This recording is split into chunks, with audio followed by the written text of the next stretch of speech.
Hey, it's Jazz again. We are now nearing the end of the course here. This is week nine. And week nine is interesting in the sense that you get to dive deeper into receivables. So, although there's a concept that was introduced to you very early in the course, we finally get a chance to actually look closer into it. And if you were to go for a career in accounting, very early on, you could have a job, right? Um, in receivables as AR clerk or something like that. So the way receivables work is that there's an estimation system, right? Because we're not sure when the receivable happens, when the sale happens, if the customer is going to default or not.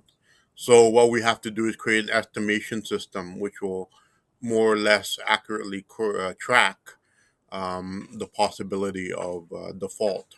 And that way, the expense, which is associated with bad debt, is tied to when the revenue occurs in the same reporting period. So that's kind of the way we use the matching principle through estimation to make sure that we are always recognizing the expense when we recognize the revenue. And you'll be introduced to three different estimation methods. Um, we will use estimation of sales, percentage of sales, percentage of account receivable, right? And also we'll be looking at aging of account receivable. Basically, what happens is as something gets or the balance gets older and older, it becomes more likely that it won't be paid. So that system is based on aging.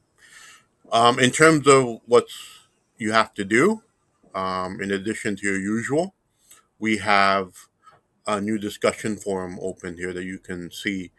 If you have worked in accounting, you might have dealt with owed or receivable balances, or owed would be account payable. We'll talk a little bit more about that in the final week 11.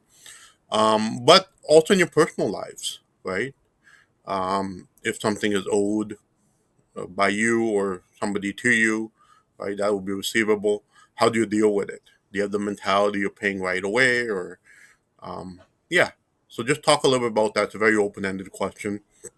Have that discussion with your classmates, and remember, we have another busy week coming up in a couple weeks from now. The end of the course, you'll have a bunch of stuff due, assignment two and the final essay, as well as the final self for reflection.